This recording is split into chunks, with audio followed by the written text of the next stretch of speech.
Nous sommes au début d'octobre 1940 et la guerre subit comme une sorte de temps d'arrêt.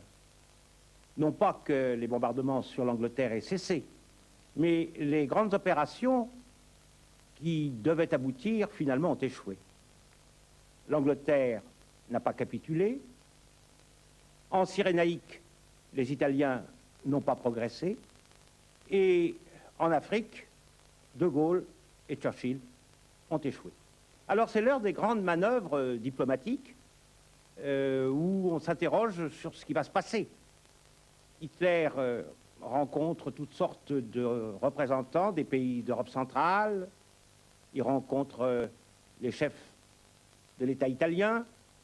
Il rencontre aussi Serrano Suñer, qui était le beau-frère de Franco. Et il se prépare quelque chose, mais personne ne sait où ni comment. Sauf que nous savons bien maintenant que c'est du côté du Sud qu'il se prépare à quelque chose, à moins que ce ne soit du côté de la Russie. Le Sud, c'est-à-dire l'Espagne, la France, l'Afrique du Nord, on ne sait pas. Mais la France va être directement concernée par toutes ces négociations, et c'est pour ça qu'aujourd'hui, nous avons avec nous le professeur Johnson, qui est professeur à l'Université de Londres, qui est spécialiste de l'histoire des trois Frances, au fond. La France occupée, la France de Vichy et la France libre. Et comme nous allons voir aujourd'hui, pour la première fois, les documents présentés par les Allemands sur Merselkebir, avec plusieurs mois de retard, et que les rapports franco-anglais et les rapports entre l'Allemagne et Vichy également sont liés au destin de ces rapports franco-anglais, il est là pour nous aider à rendre intelligibles ces moments mal connus de l'histoire de la Deuxième Guerre mondiale. On va d'abord voir les actualités allemandes et ultérieurement celles qui ont été présentées à Paris.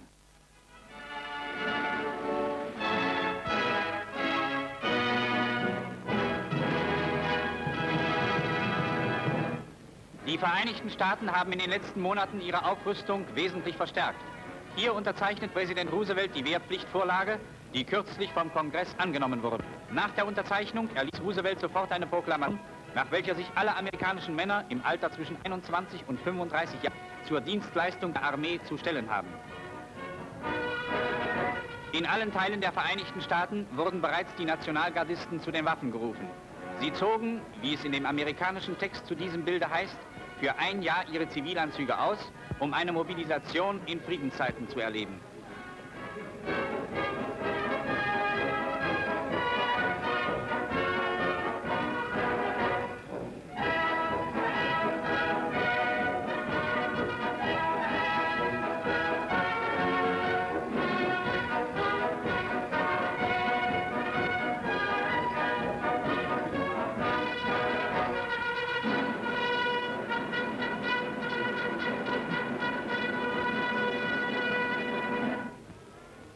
Japanische Bombengeschwader griffen Chongqing am oberen Jiangtse, den Hauptsitz der Chiang Kai-shek-Regierung, an.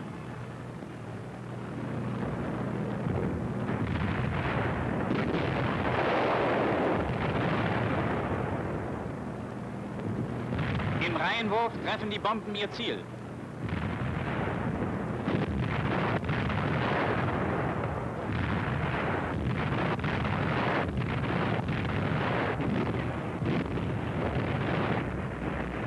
Chongqing nach dem schweren Luftangriff.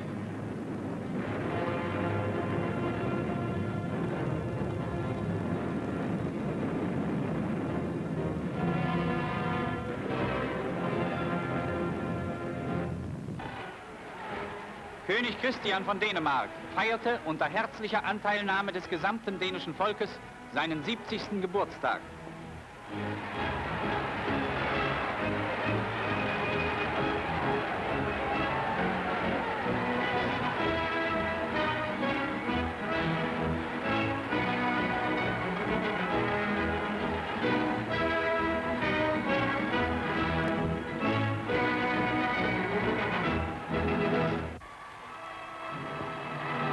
Der Führer begab sich zur Brennergrenze, wo er mit dem Duce zusammentraf.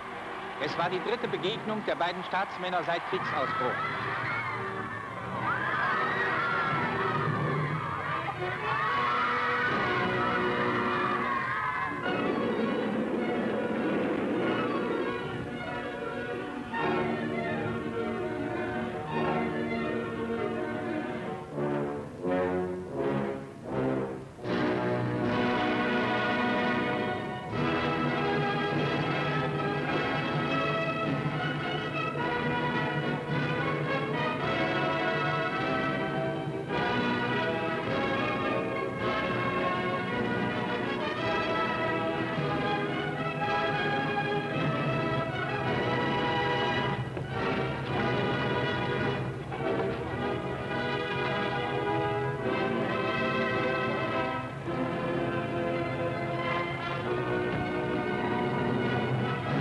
In einer herzlichen Unterhaltung von 3-stündiger Dauer wurden alle Fragen erörtert, die die beiden Länder interessieren.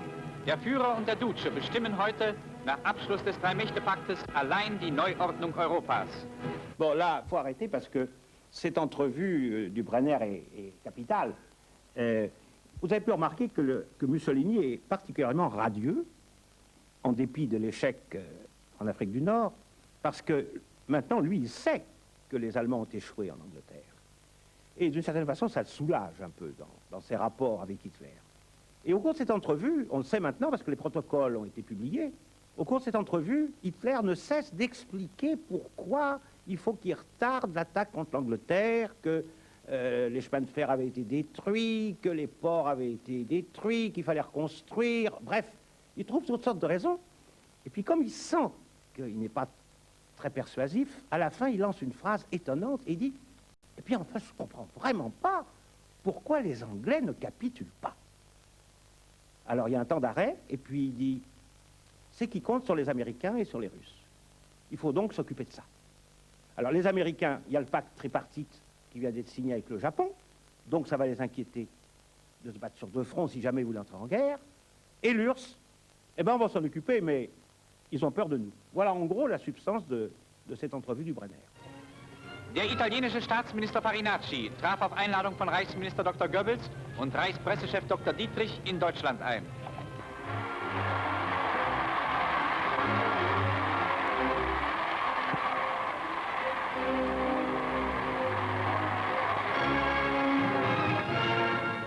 In Hannover eröffnete Staatsminister Farinacci eine italienische Kunstausstellung. Diese Ausstellung zeigt eine Auslese aus dem diesjährigen Künstlerwettbewerb von Cremona.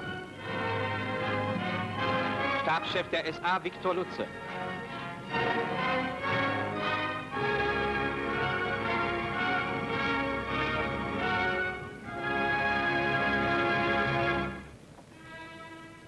Eine besondere Ehrung wurde dem italienischen Gast von der Technischen Hochschule Hannover zuteil.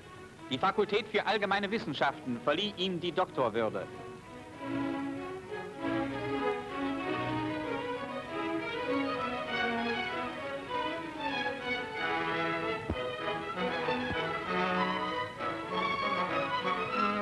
Anschließend begab sich Staatsminister Farinacci nach Berlin, wo er von Reichsminister Dr. Goebbels empfangen wurde.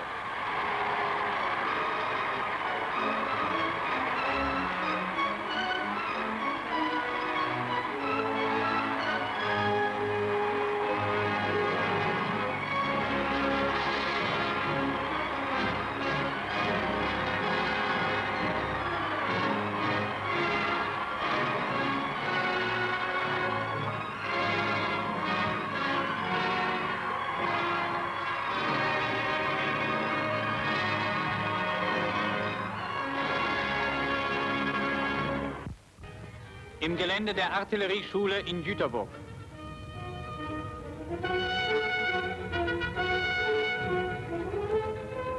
Eine spanische Offiziersabordnung wohnte hier dem Scharfschießen von Geschützen verschiedenster Kaliber bei. Eine motorisierte 10 cm Batterie.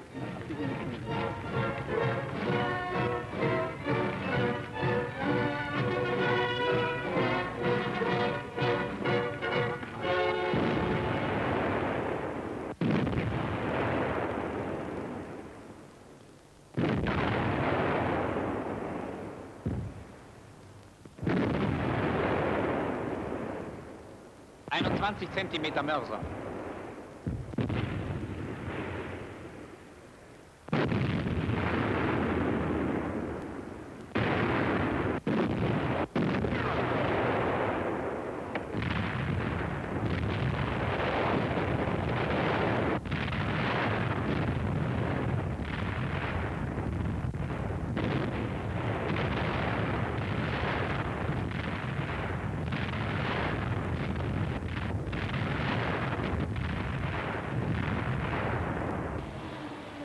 In Berlin wurde die Adler-Ausstellung eröffnet, die einen Überblick über das gesamte deutsche Flugwesen gibt. Auch eine Reihe interessanter Beutestücke werden hier zur Schau gestellt. Das ist der Heckstand eines englischen Whitley-Bombers mit Doppel-MG. Durchschuss durch eine feindliche Kanzel. Mit Mit solchen Brandbomben belegen die englischen Luftpiraten bei ihren nächtlichen Angriffen immer wieder friedliche deutsche Siedlungen.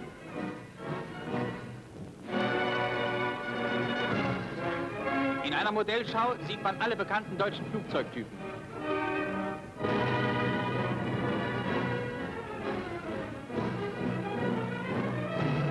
Ein Klemmreiseflugzeug. Eine He 115, ein Mehrzweckflugzeug. Ein Nahaufklärer.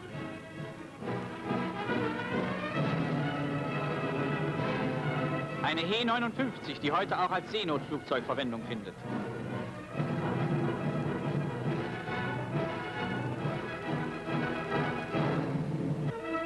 Ein Hochleistungssegelflugzeug.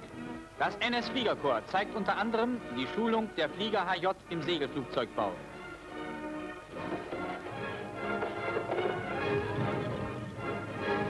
Und nun die Praxis. In der Segelflugschule Schwanengau im bayerischen Allgäu werden die Jungen der Flieger HJ im Rahmen der vormilitärischen Erziehung zu Segelfliegern ausgebildet. Sie werden später den Nachwuchs für unsere Luftwaffe stellen.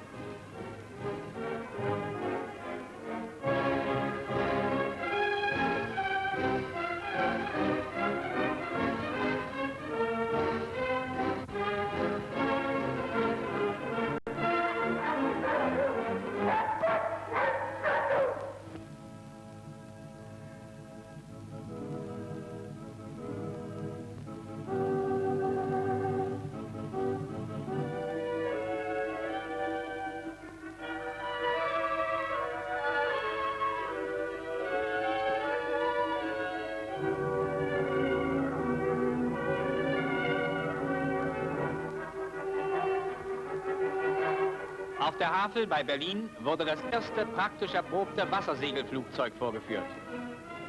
Das Spezial-Startseil, das mit kleinen Schwimmern versehen ist, wird ausgelegt. In der Maschine der Konstrukteur Sturmführer Yachtmann. Der Start erfolgt mittels Windenschlepp.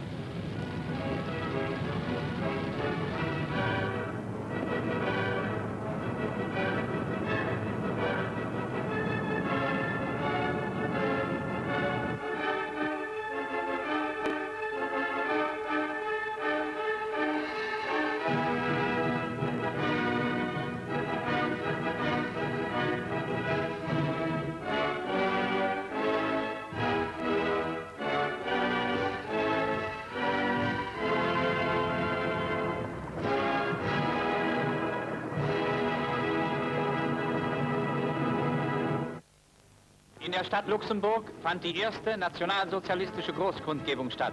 Gauleiter Simon, der Chef der Zivilverwaltung, hielt einen Appell ab, der die Volksdeutschen Luxemburgs mit den Parteigenossen aus den benachbarten Reichsgebieten zusammenführte.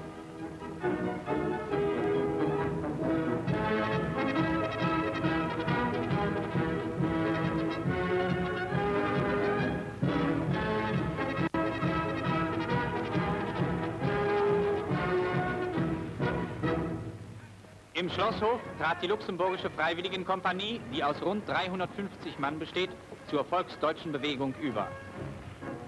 Der Kommandant meldet dem Gauleiter Simon den vollzogenen Übertritt.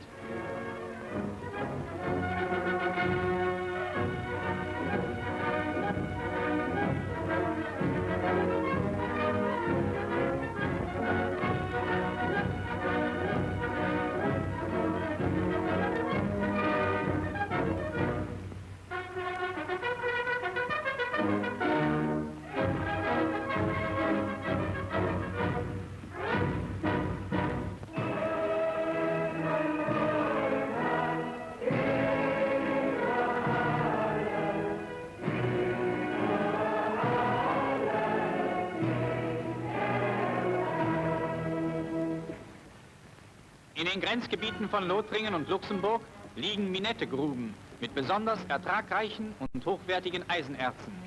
Dicht neben den Gruben befinden sich die Hüttenwerke.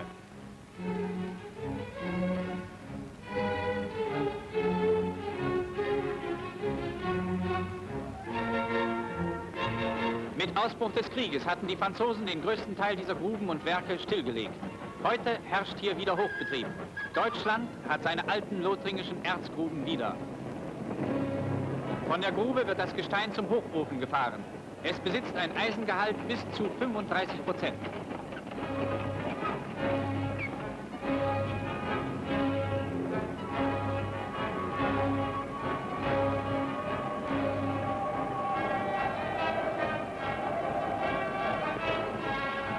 Nach dem Schmelzprozess, der 3 bis 5 Stunden dauert, strömt das flüssige Erz in die Pfannen.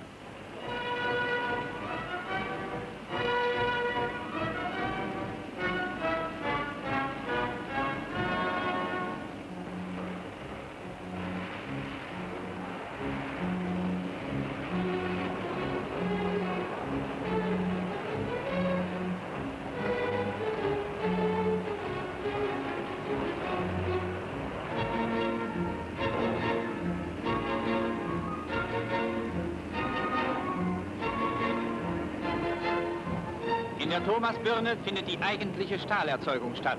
Durch einen starken Luftstrom werden dem Eisen hier Kohlenstoff und andere chemische Bestandteile entzogen.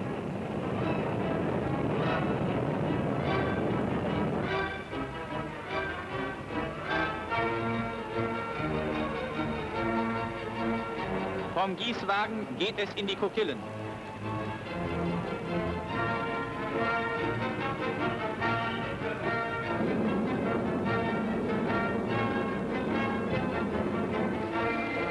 Und schließlich ins Walzwerk.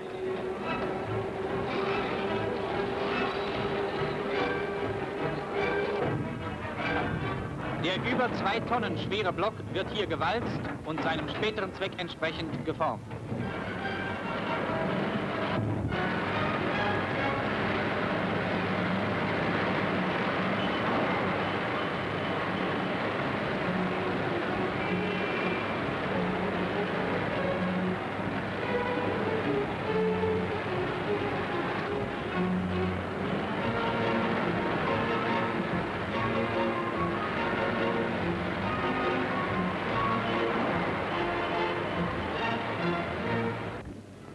Der Oberbefehlshaber des Heeres, Generalfeldmarschall von Brauchitsch, begrüßte in Frankreich zahlreiche Gauleiter, die auf Einladung des Oberkommandos der Wehrmacht die Schlachtfelder der Westfront und Truppen der 3 Wehrmachtsteile im besetzten Gebiet besuchten.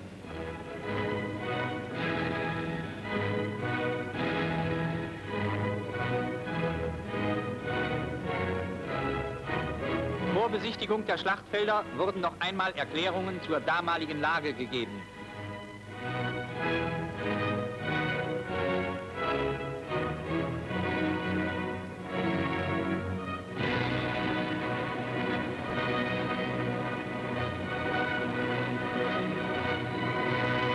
Das sind die Wirkungen deutscher Fliegerbomben.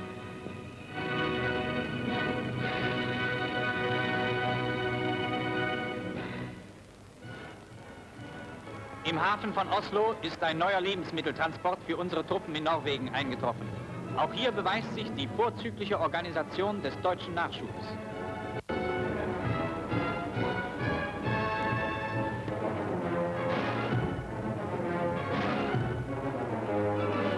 In den Proviantämtern werden die neu eingetroffenen Lebensmittel gelagert und gepflegt. Hier kann nichts mehr verderben.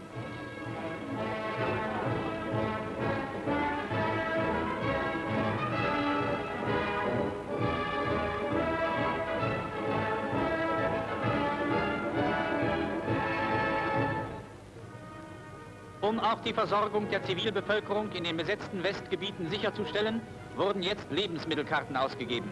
Kartenausgabe in Bordeaux.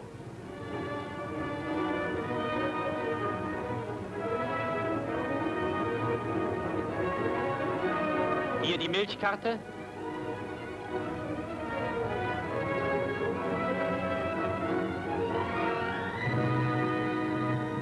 Die Fleischkarte.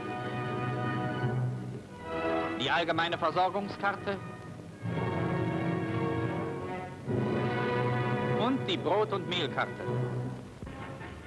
Eine motorisierte Bersaglieri-Formation eröffnet den Vormarsch der italienischen Truppen in Ägypten. Das Ziel ist Sidi Barrani, der wichtige englische Stützpunkt an der ägyptischen Mittelmeerküste.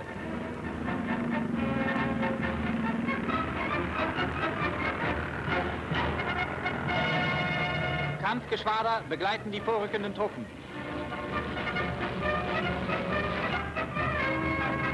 Englische Fachmänner hielten den Vormarsch motorisierter Kolonnen durch dieses Wüstengebiet in den Sommermonaten für fast unmöglich.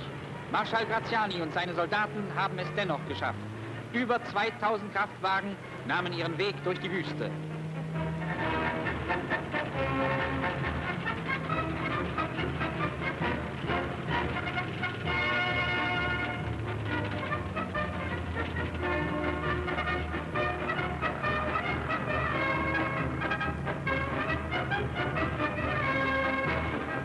Ein Panzerregiment geht zum Angriff vor.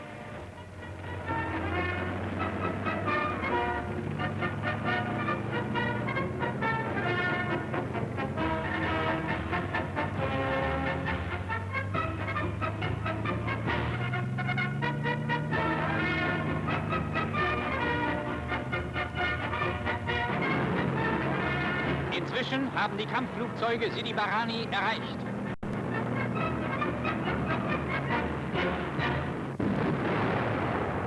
Volltreffer. Die englische Funkstation ist getroffen. Diese Aufnahmen stammen aus einer englischen Wochenschau. Sie zeigen die Wirkung der italienischen Angriffe.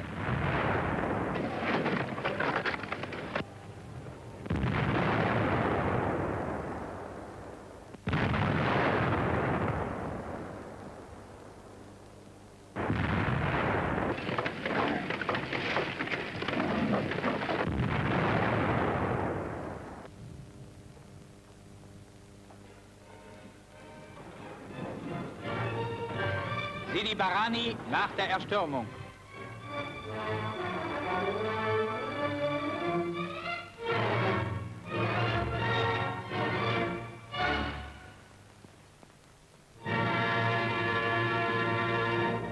On se rend compte maintenant que c'est un échec italien, malgré ce qu'on vient de voir, parce que cette armée italienne était nombreuse, 80 000 hommes, très bien équipés, comme on a vu, et les Britanniques en face étaient plutôt faibles. Ils ont perdu pas mal d'effectifs en envoyant des troupes envers la Grèce. La flotte britannique a été très attaquée. C'était vraiment le moment de Graziani d'avancer, ce qu'il n'a pas fait. Il s'est arrêté un petit peu plus loin que Sidi Barrani, et là, il est resté. Il y avait une certaine prudence dans sa campagne militaire qui était désastreuse pour l'Italie. Endlich erreicht uns der sensationelle Bildbericht von dem englischen Überfall auf Oran. Teile der französischen Mittelmeerflotte waren hier nach Abschluss des Waffenstillstandes zusammengezogen worden. Deutschland hatte auf die Auslieferung der französischen Flotte ausdrücklich verzichtet, da es nicht mit fremden Waffen siegen will. Am 3. Juli erscheint überraschend ein englisches Geschwader, das vor kurzem noch Seite an Seite mit den Franzosen im Kampf stand vor Oran. Sein Befehlshaber verlangt bedingungslose Herausgabe oder Versenkung der französischen Schiffe. Dieses auf nur wenige Stunden befristete empörende Ultimatum wird abgelehnt. Alarm auf den französischen Schiffen.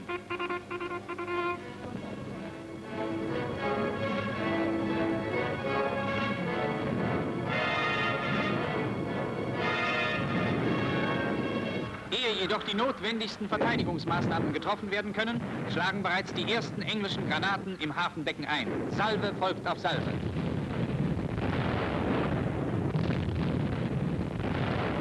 Die Schlachtschiffe Dunkerque und Provence sind ohne Dampf und können in dieser Lage ihre schwere Artillerie nicht zur Wirkung bringen. Aus sicherer Entfernung werden sie von den Engländern feige in Brand geschossen. Wenigen Wochen noch deckten die französischen Soldaten die ruhmreiche Flucht des englischen Bundesgenossen bei Dünkirchen. Das ist nun der Dank dafür.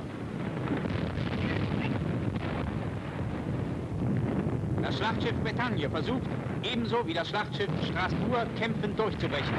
Der Versuch ist missglückt. Die Bretagne ist auf eine englische Magnetmine gelaufen und gesunken.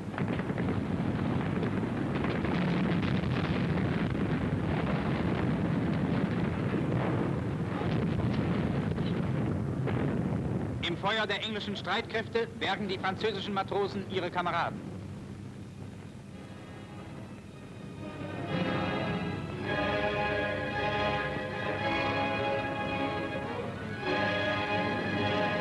Drei zerschossene Zerstörer bilden nach der verräterischen Beschießung einen unentwirrbaren Trümmerhaufen.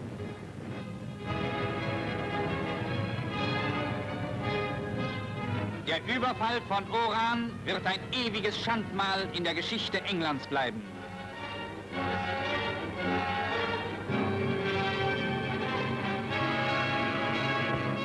Est-ce qu'on peut s'arrêter là un instant? Oui. Je pense qu'il y a trois choses à dire. Premièrement, on a vu le nom de l'amiral Somerville. Il faut préciser que Somerville était un amiral en retraite et qu'on l'a retiré de sa retraite pour qu'il fasse cette opération. Les autres amiraux britanniques dans la Méditerranée ne voulant pas. Et que deuxièmement, on a découvert assez récemment que beaucoup des torpilles qui étaient envoyées par la marine britannique ne fonctionnaient pas. Alors donc, ces torpilles ont été sabotées sans doute donc par des marins britanniques. Et troisièmement, on a toujours nié avoir mitraillé les marins français sur la mer dans les conditions que ce film allemand l'a montré. Je pense que ces trois choses valent la peine d'être précisées. Oui, on parlera sur le fond tout à l'heure. Oui. Eine deutsche Räumbootflottille läuft aus einem Hafen an der Kanalküste aus. Sie hat den Auftrag, im Kanal Minen zu räumen.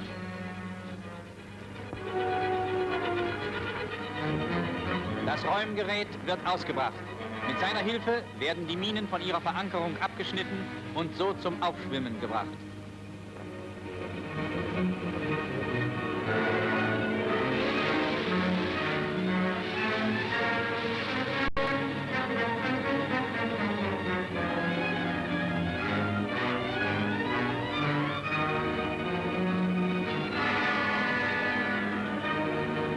In breiter Formation durchfahren die Boote den Räumstreifen.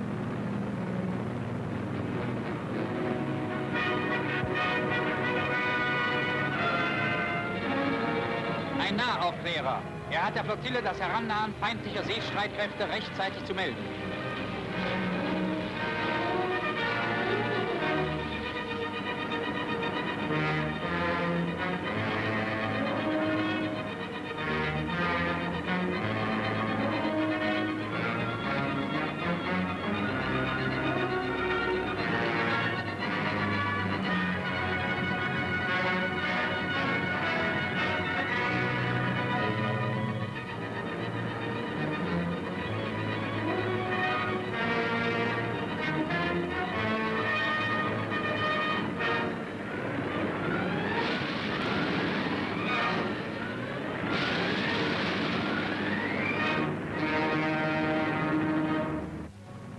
Ein deutsches Kampfgeschwader unterwegs nach England. Das Ziel ist diesmal die Westküste. Liverpool soll mit Bomben belegt werden.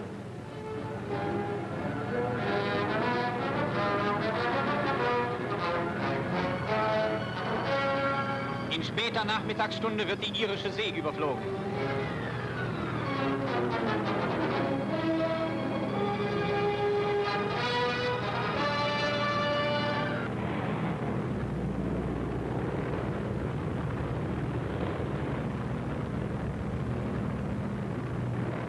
Vor der englischen Küste. Es geht in größere Höhen.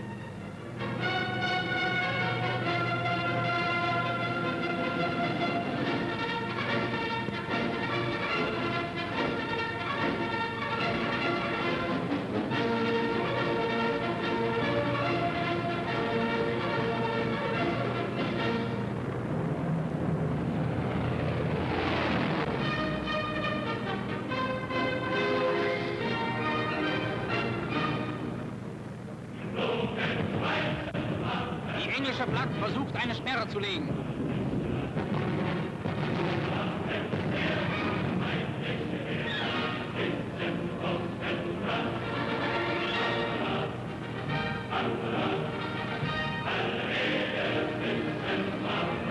Unter uns ein englisches Truppenlager.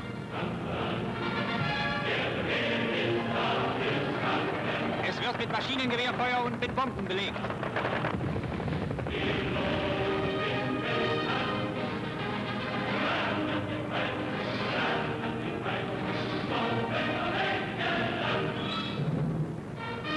Über den Wolken geht der Flug weiter, dem befohlenen Ziel entgegen. Wir stellen die britische Löwen und letzten Scheiden zusammen. Kurz vorher ist noch ein Flugplatz anzugreifen. Der Bombenschütze macht sein Gerät klar.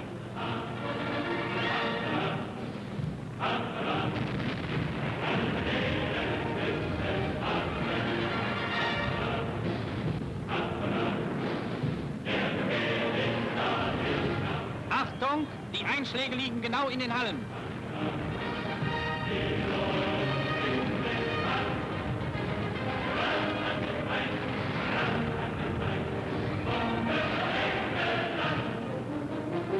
Da, die ersten Scheinwerferbatterien vor Liverpool. Über dem Zentrum der Stadt. Ein wahrer Bombenregen prasselt auf die militärischen Anlagen hernieder. Zu Dutzenden erkennt man das Aufblitzen der Einschläge. Da unten muss die Hölle los sein. So führt die deutsche Luftwaffe pausenlos neue vernichtende Schläge gegen die Lebensadern der britischen Inseln.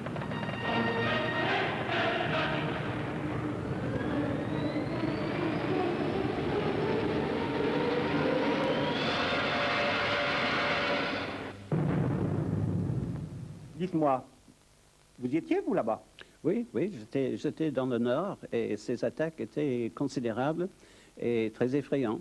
Seulement, ce que je pense qu'il faudrait dire, c'est que si les Allemands avaient continué d'attaquer Liverpool et, comme ils ont dit dans ce film, les points stratégiques et importants, ça aurait été beaucoup mieux pour la cause allemande.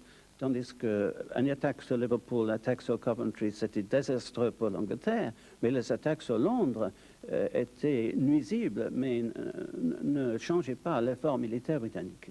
C'est en gros les conclusions qu'on tire maintenant des erreurs, des hésitations stratégiques de l'Allemagne dans cette campagne d'Angleterre. Oui, oui. On a beaucoup profité des erreurs allemandes. Voilà. Alors maintenant, on va voir les actualités qui sont passées à Paris. Et comme vous allez voir, ce sont des actualités d'origine allemande. D'ailleurs, on les a vues, quelques-unes d'entre elles, il y a 8 jours, il y a 15 jours. On les revoit une deuxième fois, mais tant pis, ou tant mieux, parce que ça permet en même temps de voir ce qu'ils ne montrent pas aux Français. Alors, ils ne montrent pas l'enregistrement de la Norvège. Ils ne montrent pas les mesures prises en Pologne.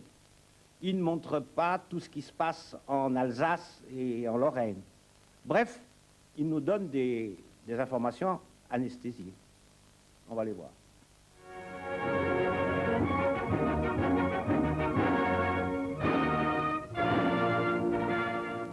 À Lisbonne a été inaugurée une grande exposition jubilaire qui porte le titre « Le monde du Portugal ». Des épisodes importants du développement du Portugal sont représentés dans une centaine de pavillons.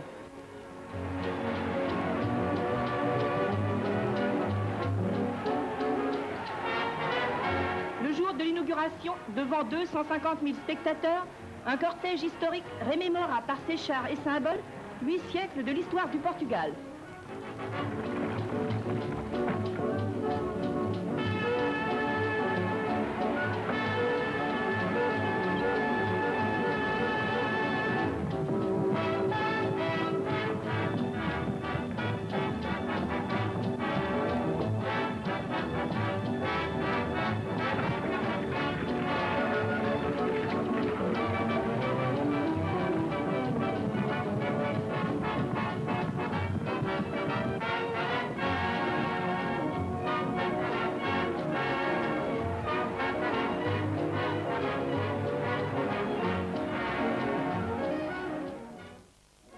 Les championnats athlétiques japonais de 1940 ont été disputés à Tokyo en présence de 40 000 spectateurs au stade de Meiji Shrine.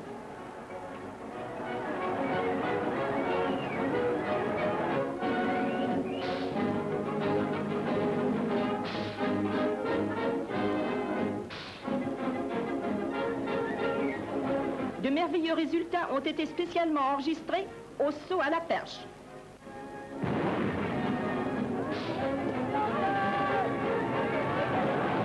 Dans le 100 mètres, le champion olympique Yoshioka établit un nouveau record.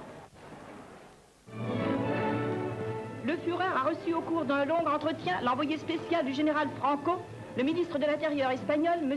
Serrano Zuna. L'hôte eut ensuite l'occasion d'inspecter la garde du corps des SS et des formations de la police.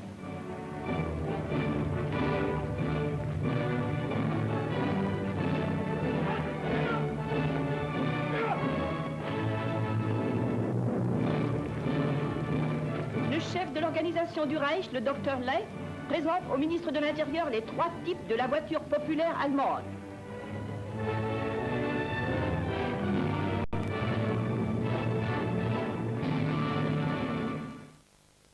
Conformément à l'arbitrage de Vienne qui a abouti au tracé d'une nouvelle frontière entre la Hongrie et la Roumanie, l'entrée de l'armée hongroise dans les anciennes régions roumaines se poursuit.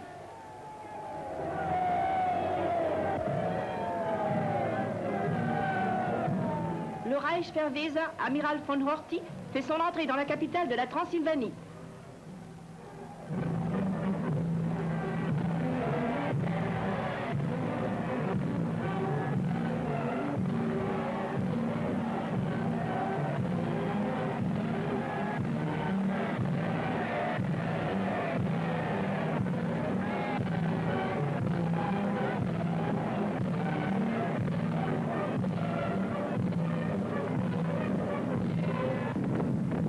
La Hongrie fait ce retour dans la patrie par un splendide feu d'artifice tiré à Budapest.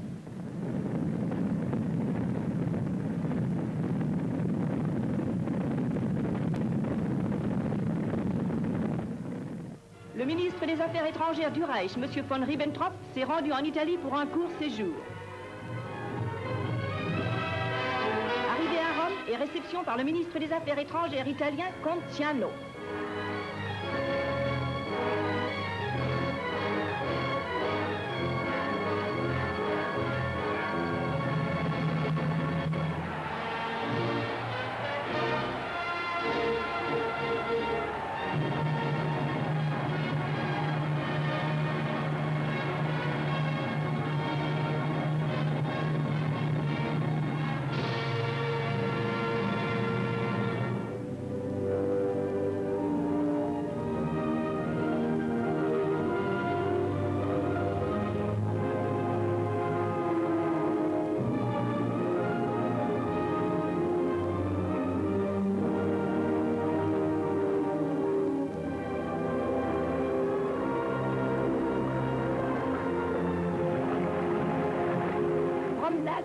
Dans le parc de la Villa d'Este, célèbre dans le monde entier par ses jeux d'eau.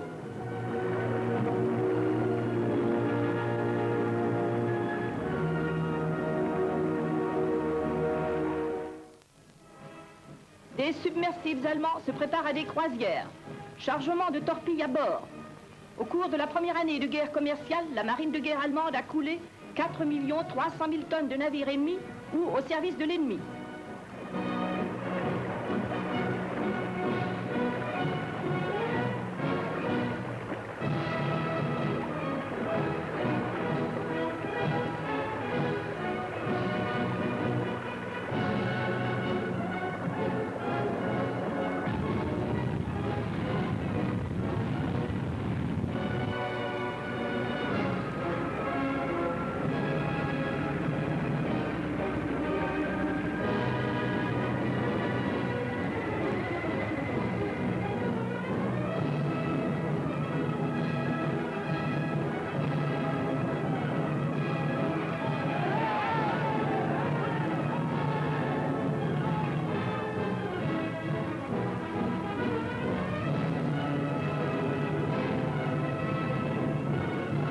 Le capitaine lieutenant Lemp reçoit la croix de chevalier. Son sous-marin a coulé jusqu'à maintenant 11 navires, représentant un tonnage de 50 000 tonnes.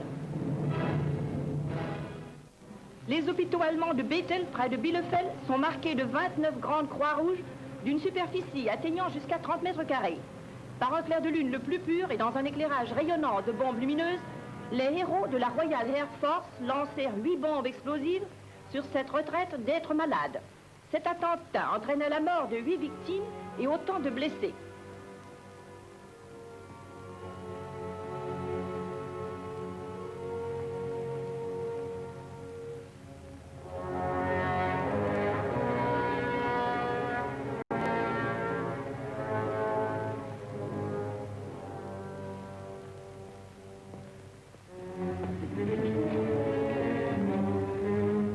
Le cimetière de Bethel lui-même ne fut pas épargné.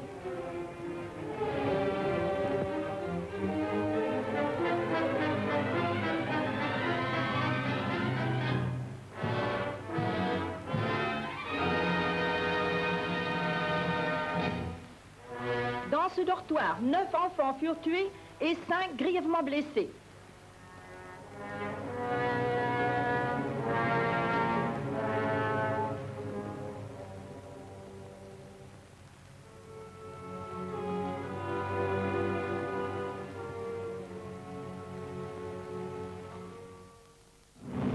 Envol de machines allemandes vers l'Angleterre.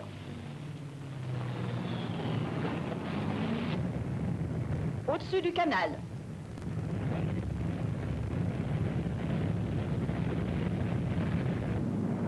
La côte anglaise est atteinte.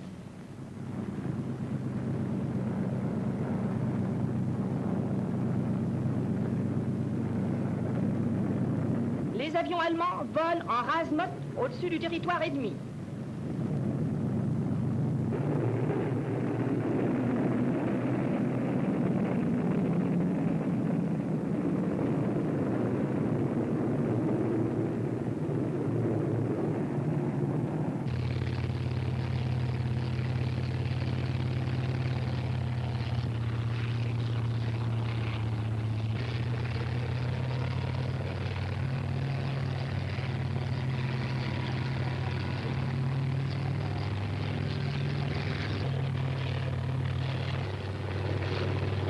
Protégés par les nuages, les escadrilles se dirigent vers leur but.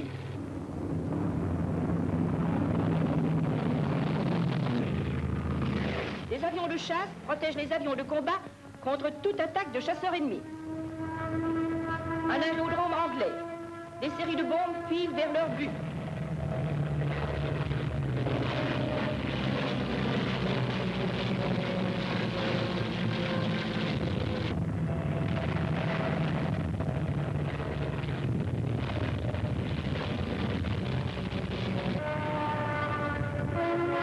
Attaque des fameuses Stuka.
Les docks de Tilbury.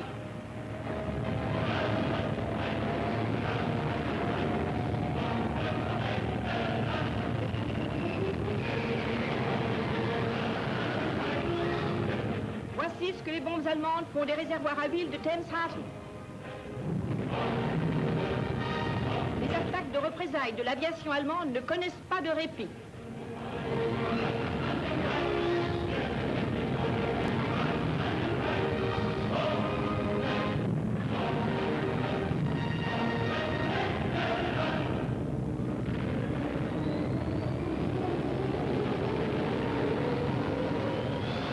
Là, il faut arrêter parce qu'on va avoir une petite section réalisée par les Français. Jusque-là, c'était des activités allemandes qu'on a passées dans le journal de Paris, en France occupée, mais à partir de dorénavant, si j'ose dire, on va avoir des petits sujets sur la vie en France. Il est intéressant de voir ce qu'on a jugé bon pendant cet hiver, ce début de l'hiver 1940, de montrer aux Français sur la vie en France après la défaite.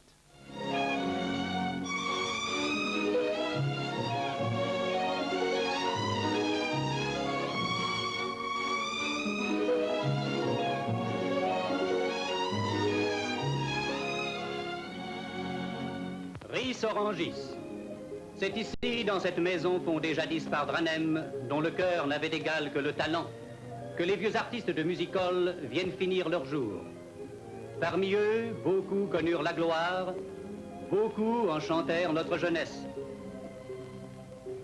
Pour que cette œuvre magnifique puisse vivre, chaque année a lieu au Parc des Princes la fête devenue traditionnelle des Carcons. Voici tout d'abord la course à pied disputée par quelques artistes de la chanson.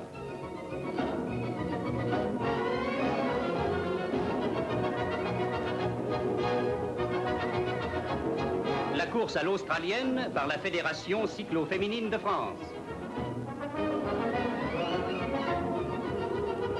Le trio acrobatique Luzzi.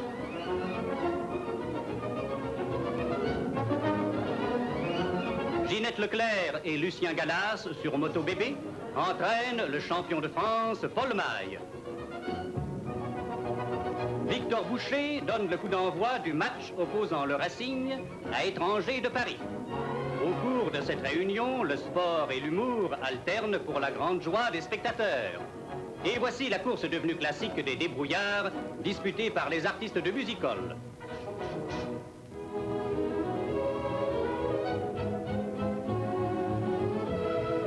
La bicyclette est plus que jamais à l'ordre du jour, aussi le concours d'élégance féminine obtint-il un vif succès.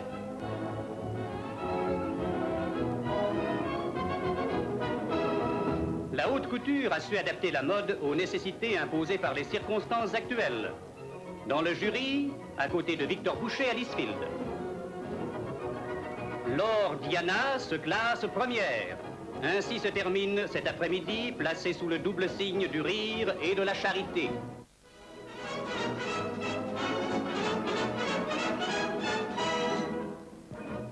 L'essence est devenue précieuse.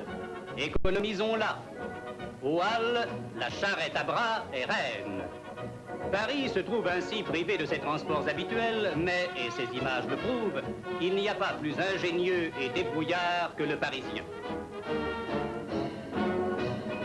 L'imagination aidant, les véhicules les plus hétéroclites ont vu le jour.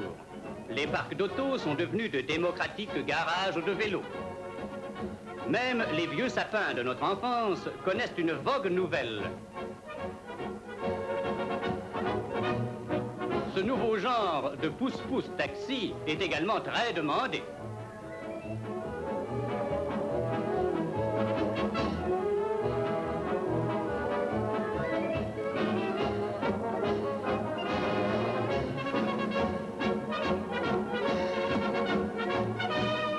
Fort heureusement, le prix de la course est proportionnel au poids du client.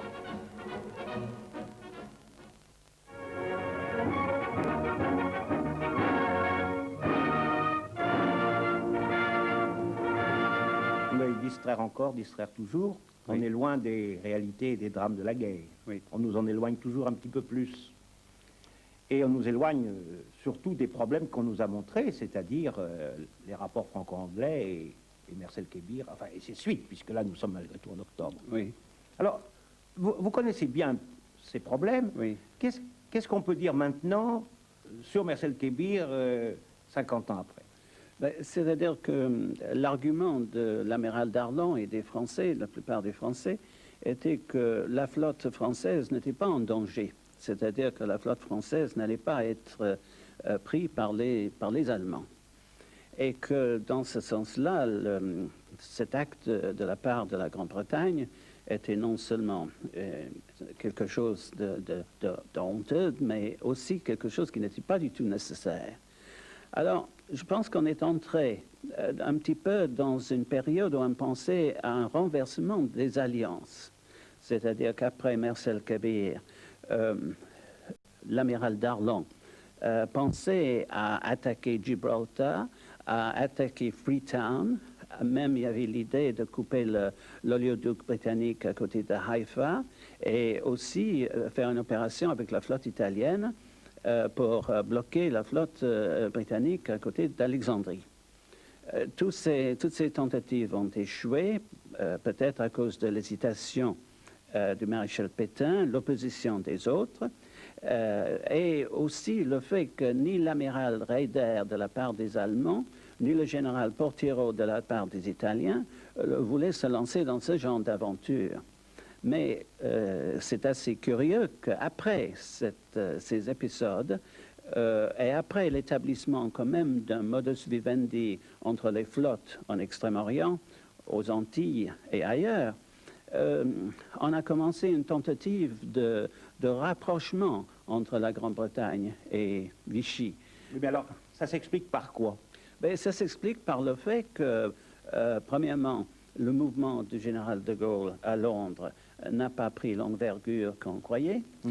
Deuxièmement, parce que finalement, la flotte française n'est pas tombée dans les mains des Allemands et les colonies françaises non plus. Et donc, je pense que Churchill avait toujours l'idée de jouer deux rôles vis-à-vis de la France. Il y avait le rôle du général, il a accepté l'existence de la France libre, mais comme le général de Gaulle a souvent fait remarquer, le gouvernement français à Londres n'était pas un gouvernement en exil comme les autres gouvernements alliés qui se trouvaient à Londres.